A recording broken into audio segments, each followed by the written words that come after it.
Israel और Gaza का जो युद्ध है वो किस तरह से भीषण होता चला जा रहा है। कल गाजा स्वास्थ्य मंत्रालय ने ये जानकारी दी कि इजराइल की तरफ से जो हमले किए गए उसमें एक अस्पताल पूरी तरह से तबाह हो गया। यहाँ 500 लोगों की मौत की आशंका है। ये कल यहाँ पर हमला बोला गया गाजा के अस्पताल पर।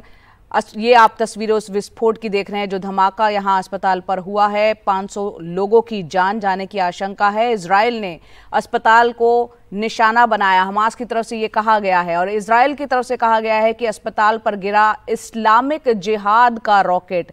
एक और अन्य संगठन है वहां पर फिलिस्तीन में, गाजा में, जहां पर कि इस्लामिक जिहाद को जिम्मेदार ठहराया है इजराइल ने। अस्पताल पर बर्बर इस्लामिक जिहाद ने ये हमला किया। नेतन्याहू की तरफ से ये बयान सामने आया। वहीं दूसरी तरफ इजराइल से एकजुटता दिखाते हुए यहाँ पर आज राष्ट्रपति जो बाइडेन इजराइल के दौरे पर जाने वाले हैं और यूएस रवैये से मुस्लिम देशों में खासी नाराजगी है। तो इस वक्त का ये अपडेट था। साथ ही आपको बता दें कि अम्मान, जॉर्डन में इजरायली दूतावास के बाहर प्रदर्शन भी हुआ है। उमाशंकर सिंह लगातार हमको अपडेट दे रहे हैं कि वहां ताज़ा सूरत हाल क्या है, और कल के हमले के बारे में उनसे हम बातचीत करते हैं। उमा, कल की जो तस्वीरें हैं, पूरा विश्व दहल गया। 500 लोगों की मौत की आशंका है। कई बच्चे, महिलाएं थी। अलग अलग दावे यहाँ पर हो रहे हैं। गाजा की तरफ से अलग कहा जा रहा है, इजराइल की तरफ से अलग बात कही जा रही है। क्या जानकारी छन के बाहर आ रही है?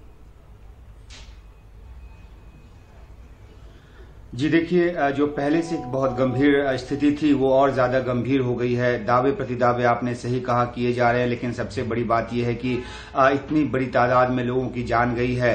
गाजा की तरफ से आरोप लगाया गया है कि इजराइल के हमले में ये अस्पताल पे जो हमला हुआ उसकी वजह से ये जान गई है, जबकि इजराइल बार बार ये कह रहा है कि ये जो एक मिसफायर हुआ रॉकेट है खुद का इस्लामिक जिहाद का, उसकी तरफ से जो हमला इजराइल पर हो रहा था उस दौरान ये जो है खुद अस्पताल पे जाकर गिरा। हालांकि इसको लेकर जो वीडियो जारी किए गए उस पर भी विवाद हुआ है और तथ्यों की जो बात है वो दोनों तरफ से की जा रही है, लेकिन पूरा का पूरा जो शक है वो इजराइल पर जताया जा रहा है, क्योंकि इतनी बड़ी तादाद में लोगों का मारा जाना जो है उसके लिए काफी जो बड़ा जो एक हमला है वो उसकी वजह से इतनी बड़ी तादाद में लोगों की जान गई।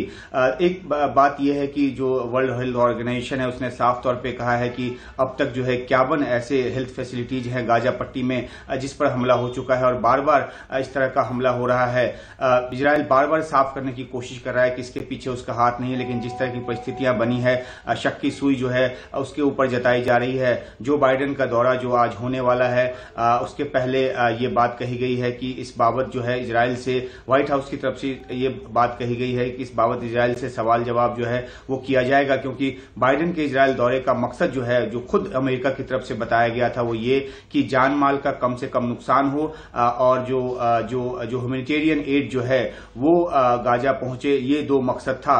ह्यूमैनिटेरियन एड की बात तो बात की है, लेकिन जिस तरीके से बाइडेन के दौरे के ठीक पहले इतना बड़ा हमला हुआ है और इसमें इतने लोगों की जान गई है, वो अपने आप में काफी एक गंभीर स्थिति पैदा करता है। आपने बताया कि जॉर्डन ने जो है वो समिट रद्द कर दी है, जो बाइडेन के साथ मुलाकात होनी थी किंग अब्दुल्ला की, वो रोक दी है। और दूसरी तरफ जो फिलिस्तीनी राष्ट्रपति हैं महमूद अब्बास, उनकी मुलाकात होनी थी जो बाइडेन से, तो वो भी उन्होंने भी अपनी मुलाकात रद्द कर दी और वो जो वेस्ट बैंक की तरफ लौट गए।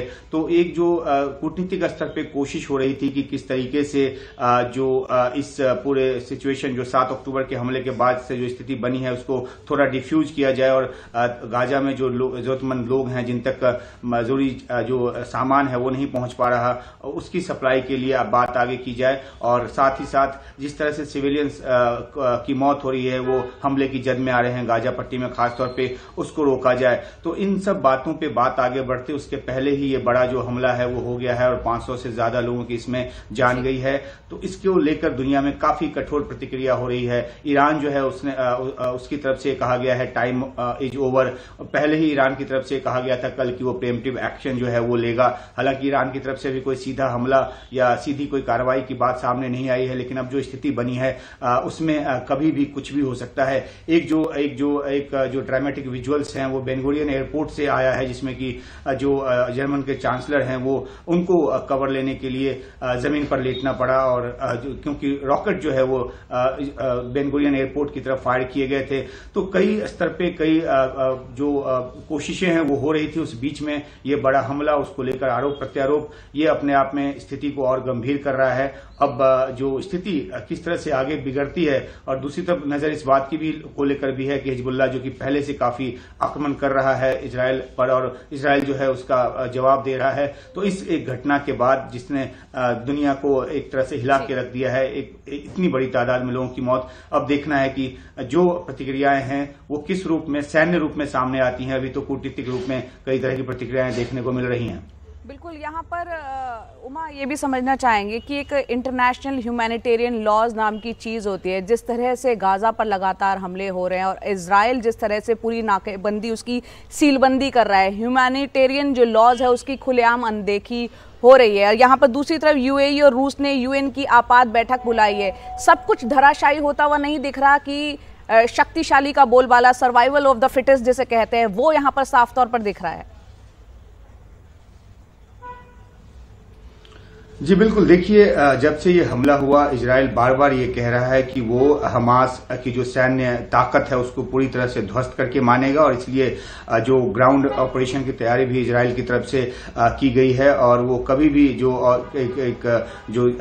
एक जमीनी हमला है वो गाजा पट्टी पर कर सकता है। लेकिन इस हमले के पहले तमाम ये कोशिश हो रही थी कि किसी तरीके से ये बात हो कि जो आम लोगों को नुकसान है कम से कम हो। खुद इजराइल की तरफ से ये नसीहत दी गई कि जो उत्तरी गाजा में रहने वाले लोग हैं वो दक्षिणी गाजा की ओर चले जाएं, और 7 से 8 लाख के आसपास जो लोग हैं, कुछ रिपोर्ट तो ये भी कहती है कि 10 लाख जो लोग हैं वो निकलकर चले गए हैं, और जो उत्तरी इलाके में 1 लाख से 2 लाख लोग ही बचे रह गए हैं। तो इस तरह की जो कोशिश की गई इसलिए ताकि जो सिविलियंस का नुकसान जो है, उनकी जान माल का जो नुकसान है वो कम हो। लेकिन उस सब के बीच में इतना बड़ा हमला होना, ये बात सही है कि अभी तक इस पर तथ्य जुटाने की बात भी अमेरिका की तरफ से की गई है कि आखिरकार किसने हमला किया और क्या कौन इसके पीछे दोषी है। लेकिन बड़ी बात जो हमने पहले भी कही कि इतनी बड़ी तादाद में लोगों की मौत गई और जो एक युद्ध की सिचुएशन वहां पे बनी हुई है, तो वैसे में पूरा का पूरा जो शक है वो इजराइल पर जाता है। इजराइल बार बार ये सफाई दे रहा है कि उसने इस काम को अंजाम नहीं दिया, लेकिन ये जो घटना है वो एक आप कह सकते हैं कि जो कूटनीतिक जो कोशिशें थी उसको तोड़ने वाली है, उस पे एक लगाम लगाने वाली है, क्योंकि हर किसी को बोलने का मौका मिल गया है। बेरूत में भी प्रदर्शन हुआ है और वहां पे कहा जा रहा है कि इसके लिए इजराइल के साथ साथ अमेरिका भी दोषी है। तो एक अमेरिका अपने आप को ऐसी पोजीशन में पा रहा है जहां पे उसके लिए आगे कुआं पीछे खाई की स्थिति है। वो इजराइल का एक बहुत ही मजबूत और दमदार जो साथी है, लेकिन अगर इस तरह की घटनाओं के बीच वो ब्लाइंडली सपोर्ट करता है तो बात अमेरिकी छवि और जो बाइडेन के ऊपर भी आएगी। तो देखना है कि अब क्या रास्ता निकालने की कोशिश होती है, और जो एक टफ क्वेश्चन पूछने की बात इजराइल से की गई है वो अमेरिका किस तरह के टफ सवाल पूछता है, और नेतन्याहू से मिलने के बाद जो बाइडेन जो है किस तरह का ऐलान करते हैं। जी बहुत बहुत शुक्रिया विस्तार से बताने के लिए वहां के ताजा हाल।